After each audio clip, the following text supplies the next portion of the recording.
All right, what's up, guys? So today we're gonna be talking about which altcoins are going to pop.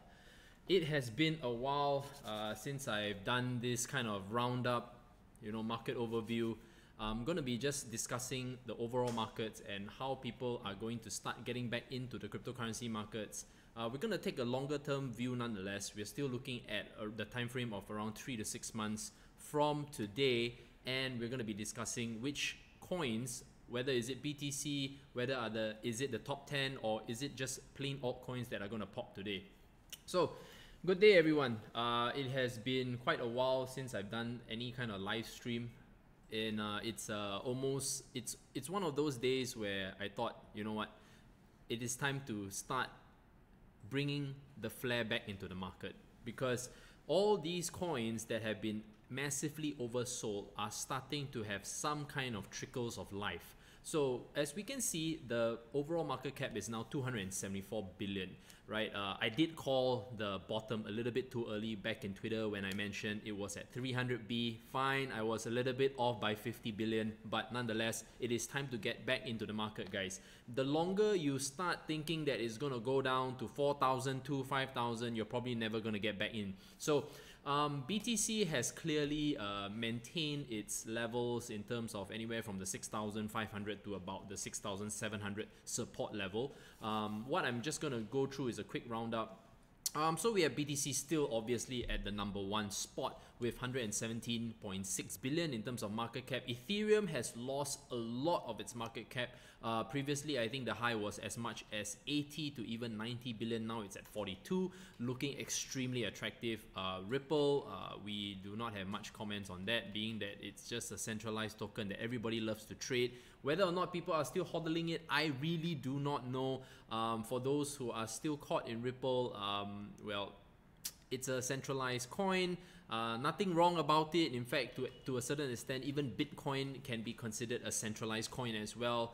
But I think a majority of the miners have already moved out of China. They are already dispersed in a way. I'm sure there's still mining activities in China, but probably very scarce. All right, so Bitcoin Cash being at 11.37 billion. It's currently standing at 666, as in based on an average price. By the way, guys, if you're new and you're using CoinMarketCap, it is an average price across all the exchanges where CoinMarketCap extracts the API from the various exchanges it chooses to get the data from. So if you're wondering how come you're looking at different price points, just take note that it is just an average price based on all the data feeds available. So we have EOS. EOS has moved up 40% just in the last 24 hours at $8.35, $6.57. We have Litecoin, which has been hammered of late but has started to recover at 6.5 billion. Cardano starting to inch up from a very gradual spot. It was around the 2,000 Satoshi mark. Now it's currently at about 2,400 Satoshis, which is looking pretty attractive. It was a little bit way overvalued back in December. Personally, it hit a high of about 30 billion. I think that was really quite nonsensical, where it was $1.20 over cents. Well, I'm pretty glad that it started to taper off. The market started to realize that, hey, although we respect Charles Hoskinson, but to the extent that when the whole infrastructure isn't ready yet, the price was just crazy, guys. But that was back in December. Everything was crazy in December. Stellar Lumens at 20 cents at 3.8 billion. You have NEO. NEO is hailed to be the favorite of the smart contract platforms in China, which I obviously don't believe so. It's at 3.8 billion. Now IOTA at 2.9, Monero at 2.675. One of the most attractive privacy coins that we are going to be looking at a little bit later.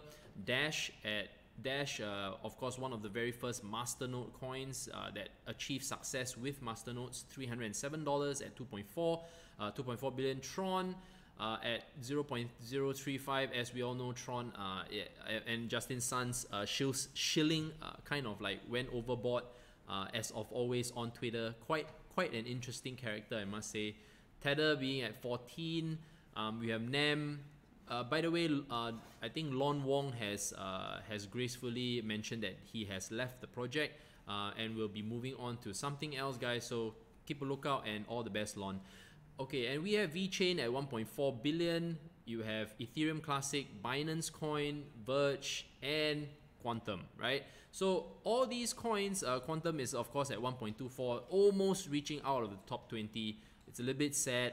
Quantum has kind of been the love child of, I mean, I've been always in love with Quantum. I still am not only just back holding, but I've actually been accumulating Quantum around the 200,000 Satoshi level, which I'm very comfortable to hold, of course.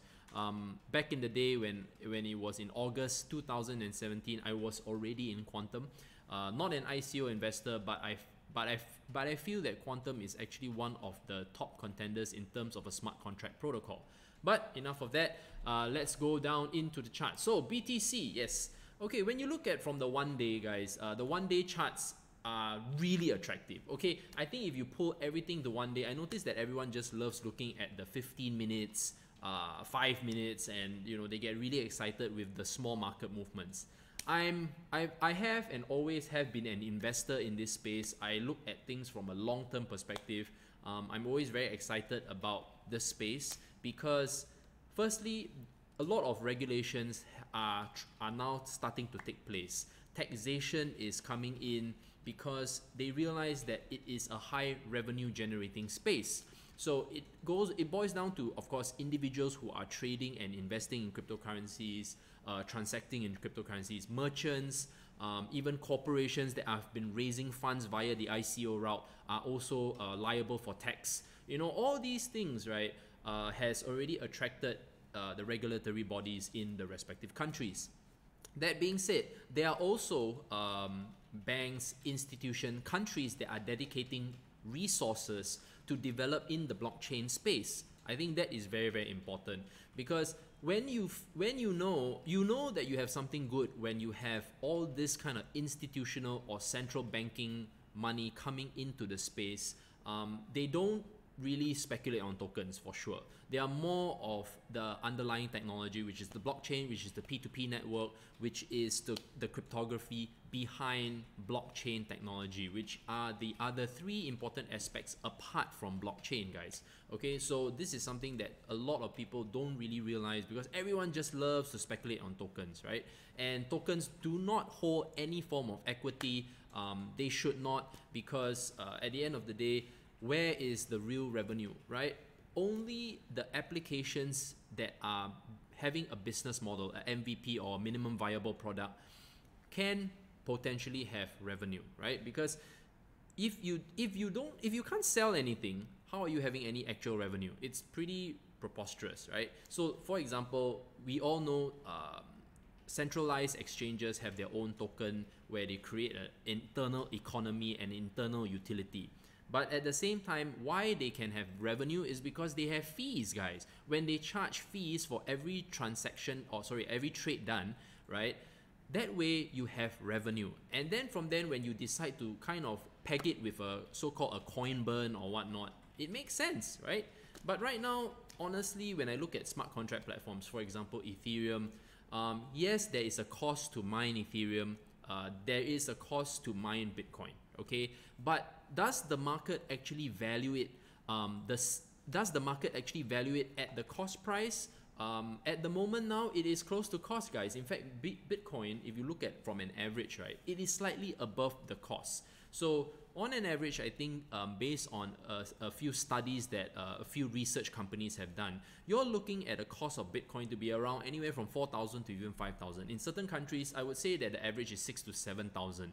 Okay, so Bitcoin is now 6,915. So the market is really putting it at a fair value.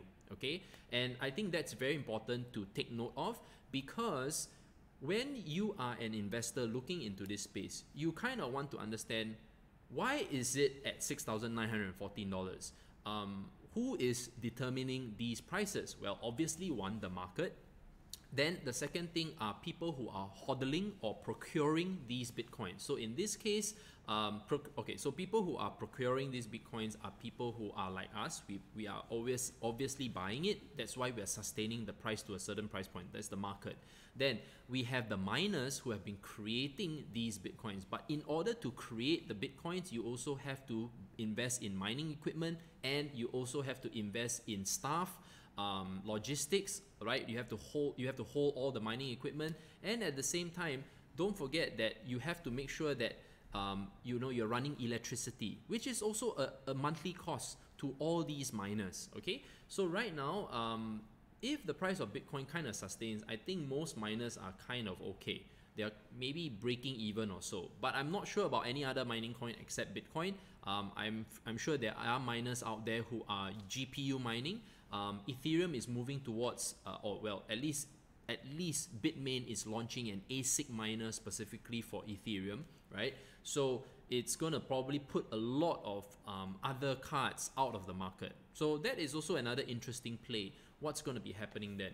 Alright, so anyway, back to BTC's price, or at least should I be entering now? Okay, looking at how much BTC has corrected from the high, which is, this is, by the way, this chart is on GDEX, okay? So I think I like to use either GDEX, I like to use Kraken, I like to use Gemini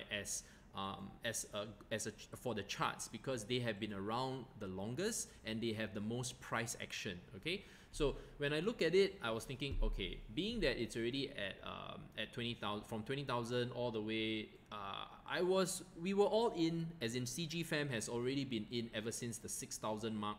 Obviously was around here. No lies. We were also around here. Okay, not everyone bought at the absolute low. So this part we also had some entries. Okay, which is around the 11,000 to 12,000, because from 20,000 all the way is 50%, guys. It's 50% already. So it was obvious for us to really put some in.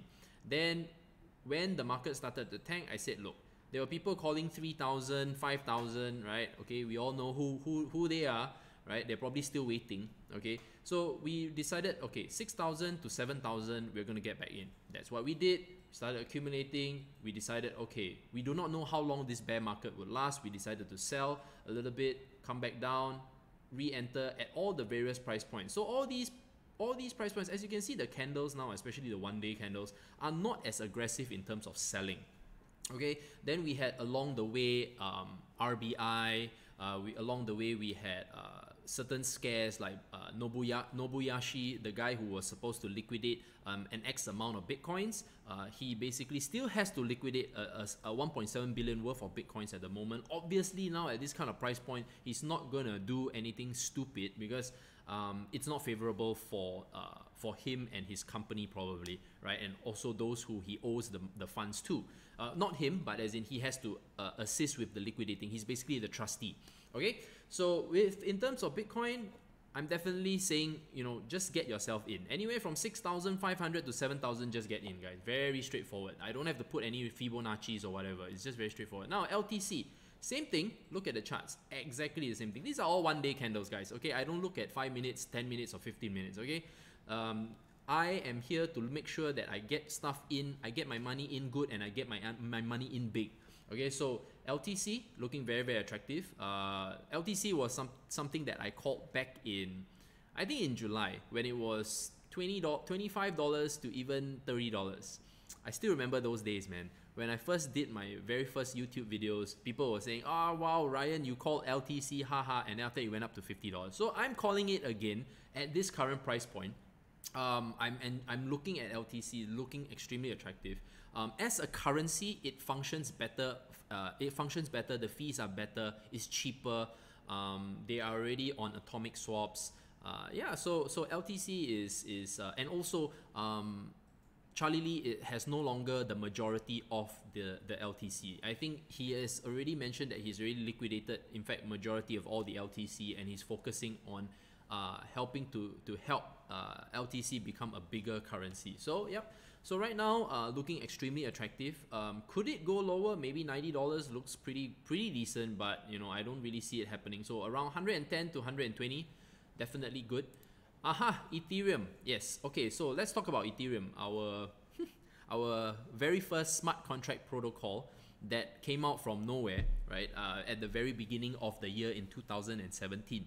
So Ethereum has enjoyed a really strong bull run because of all the ICOs that are built on it, right? When all the ICOs are being built on it, you have this sudden influx of fresh money coming in because everybody knows like, wow, I can start raising funds by just writing a white paper and creating a smart contract and with smart marketing. And that was what happened, right? So if we look back at the charts, back in 27, okay, so yes. So back in, look at it, look at the price, man. It was like $10. So imagine that when we were all in around 2017, $9 to $10, and then we had the run, right? Slightly after Chinese New Year. I still remember, guys. Let me do a little bit of storytelling. So I put a post in Facebook. I said, look, Ethereum is going to be the cryptocurrency that everybody will want. And I put it in my Facebook. I said $9 to $11, just get in. That was during Chinese New Year. I still remember it. So those who heeded my advice were really, really happy because that's when it started to fly. Okay, then then after that there was this whole correction that happened, right? This whole correction that happened, which was from the 400. I remember everyone was stuck, and then because of the China FUD, you still remember the China FUD, right? That was when they regulated mining, or at least they claimed they wanted to regulate mining, and they banned all the exchanges or all the China citizens from using these exchanges. That was the whole July fiasco. Then after that, everything started to normalize. So guys, it's going to happen again. As you can see right now, what has happened? So a lot of people started to cash out. Okay, all the projects that have raised money through Ethereum, they will also have to dump because they are worried that if they don't dump or at least go back to fiat, how are they going to pay their developers? Also, there are going to be a lot of people who have been scamming the market. They claim that they're going to be building certain things, but they're obviously not going to be building anything. And then that's why they just want to cash out. So as you can see, the market has already formed a support level, okay, for Ethereum, looking very, very good as well, looking very solid. Even formed well, I wouldn't say it's a very nice double bottom, okay, but it is looking pretty healthy at the moment, especially for Ethereum. So I have not been really touching Ethereum. I'll be very honest with you. I haven't been touching Ethereum. I was very, very focused on Bitcoin because I felt that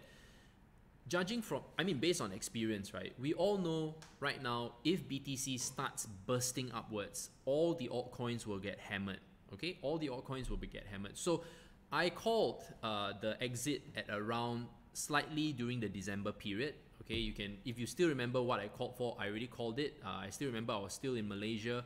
I said, guys, we have already went parabolic. This was for Ether, for BTC. Okay, get out. Okay, I mentioned that, and I cashed out quite a huge portion around here of my portfolio. Everything, in fact. Not everything, sorry, as in majority of my portfolio. And then after that, I just observed what was going to be happening. And yeah, true enough. Okay, so that being said, it's time to get back in, guys. It's really time to get back in. I'm not a fortune teller or an oracle. All these things are just my personal opinion. And I feel that right now, the market is ripe for the picking. Okay, so XMR, same old. This has, the team, this is a privacy coin, by the way. One of the very first strong privacy coins out there.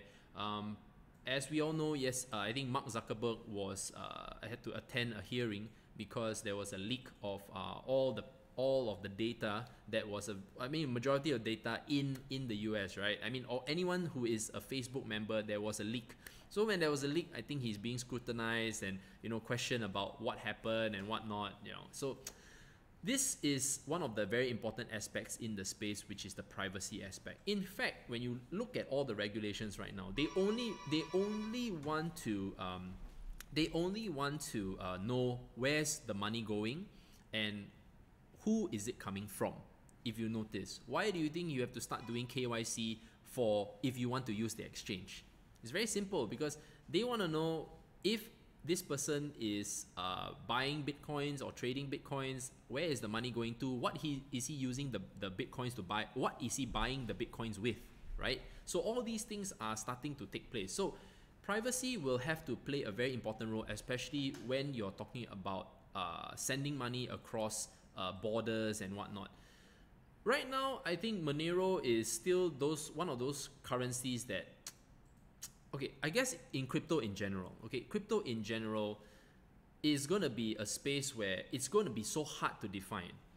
The institutions, the private blockchains are always there because they want to be having the control of their internal system. You have the open source or the public blockchains that allow us to transact freely as people, right? As long as I trust you, I have every right to send money to you, okay? You also have every right to send money to me, as long as it's a mutual agreement between the two of us. Why should there be a middleman to validate whether or not I can transfer money to you? It's the only validation is done on the blockchain, which is whether I have this balance and I want to transfer that to you. That is all. Now, Monero is to protect you and me, also the amount that is being transferred across the network. Okay, and it's more of just to make sure that no one knows, as in, because open source, right? Because it's open source, no one knows whether or not what we're transacting with. It's just between you and me. So that's the good thing about Monero. So Monero, we'll be looking at it. I'm actually, look, everything is looking very attractive, guys. Not trying to be an idiot or whatever, but this is just, everything is looking attractive. So now we look at Raiden.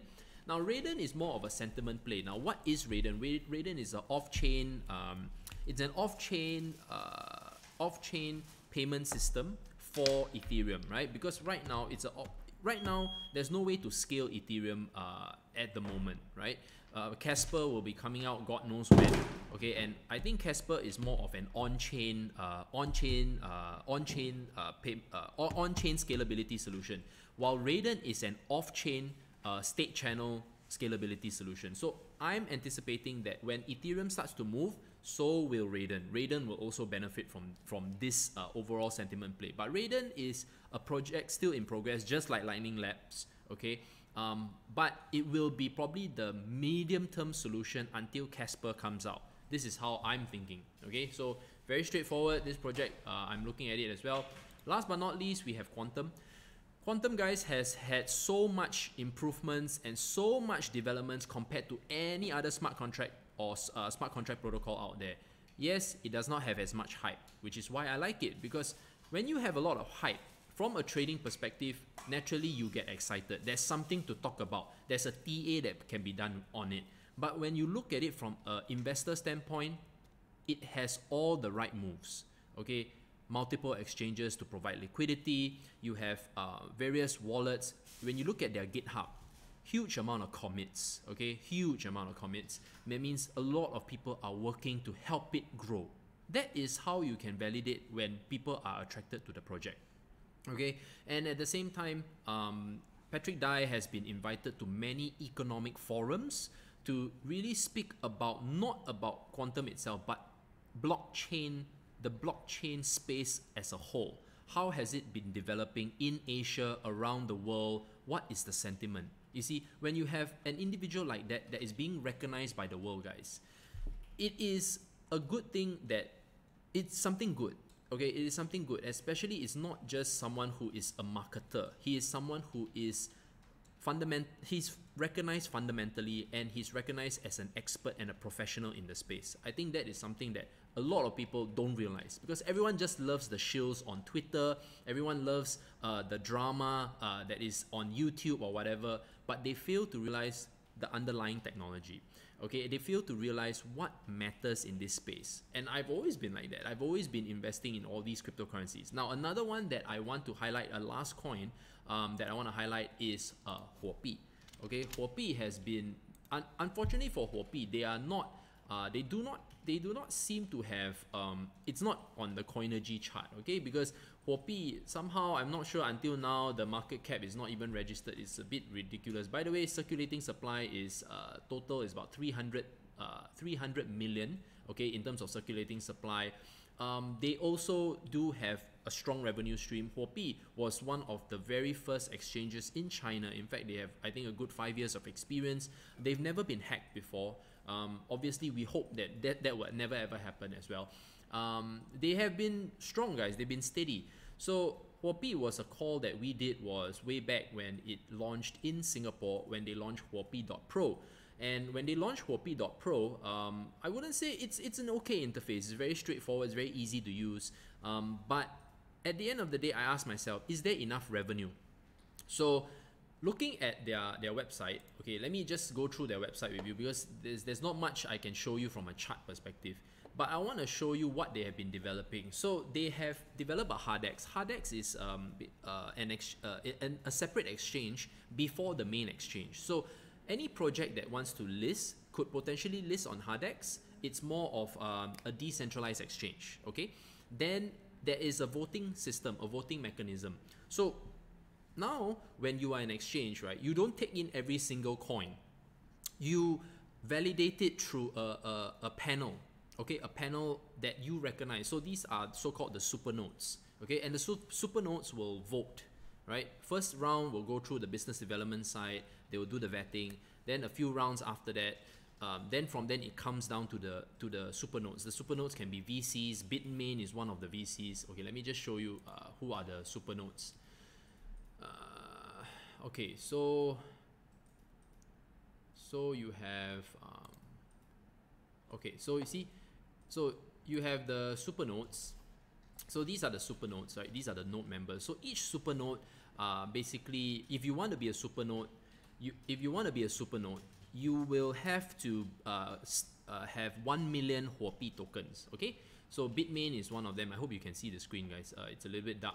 So Bitmain, right, is one of them. Block VC, D Fund, DHVC, Draper Dragon Innovation Fund, right? Okay, so this is the Draper Venture Network, okay, so which is linked to Tim Draper, by the way. FBG, Genesis, Hash, Imagination, Kinetic, Link VC, and Node Capital, Nirvana Capital, Shuanghua Capital, and then Zhen Fund. Okay, so you can even apply to be a super node, but usually it's more on you're usually a VC or a bigger scale institution. Okay, so yeah, so this is the Hardex, right? So all of them have their probably they want to be part of this space. They want to help validate this space. They want to make sure that projects are credible, and that is what huobi is trying to achieve, because it's very easy to just raise money and put in money, right? But right now, it's more of validating and making sure that, firstly, do you have an MVP? Okay, so if you do, great. What is what is your value proposition that you're bringing to the space is another thing. Everybody can create an app, a wallet, create some kind of data management platform. Okay, fine. Okay, whatever you decide to create on the blockchain, that's great. But is there an actual use case or a potential use case that you feel that is viable in the next 1 to 2 years, even 3 to 5 years? So this is something that huobi is having, that is doing at the moment. I'm sure that it's done on BNB as well. But I understand that BNB, you still can pay huge sums of money to get in. Right now, you can't exactly do that on huobi, which is kind of why I like that fairness, because you need to vote. So that means now let's just go to the voting. Okay, so we go back to the voting. Can you see that, let's say you have a certain project, okay, that you like, and you have, okay, so why voting is suspended is due to the fact that the round is already over. But you can look at the scores, okay, and they put a security deposit. So in this case, this project PTC has put so they put 2 million huobi tokens as a deposit. This security deposit will kind of bind this project in a way that, okay, if I don't get listed on the Hardex, I would potentially have to return all these funds to people who have voted to me. Yes. Okay. So, and also this project also has approval from 3 super nodes. Okay, and you can view the project details. It's extremely transparent, and you, as the community, you as a huobi member can also vote. So every 0.1 huobi token will give you 1 vote. Okay, it's very friendly. It's not expensive, right? So, and another thing, the marketing behind huobi at the moment is starting to take shape. So let me just go to the exchange. So what is huobi having right now? They have I think they have these representatives, ambassador program, where you are able to learn about the space. You're going to be invited to events. You can apply, guys. You can apply. Okay, and from there you are going to be educated about the space. From then you get to be invited to various events, talk to projects that you love. See, all these things is very engaging, and you also can go and watch their live stream. See, it says YouTube huobi.pro live. You see, you can watch all these kind of stuff. It's about education, guys. If you're not educated, I think this is one of the exchanges that I really respect, because they want to not only put themselves on the map, but they want to put blockchain on the map itself. And what other better way to do that than to create lots of content that is revolving around the listings? You know, it doesn't get any better than that. So this is a great idea. So these are the tokens that I personally feel, or CG feels, that is potentially going to pop. I'm sure there are many other coins that are going to do very, very well in the coming months, especially when we've already had 70% of our market cap wiped out. So if you have cryptocurrencies that you feel that we have not covered, or you would like to, showcase it, feel free to comment below. And once you comment below, put down those tokens, and we potentially may even review them. Don't forget to like this video if you felt that you've learned something from it.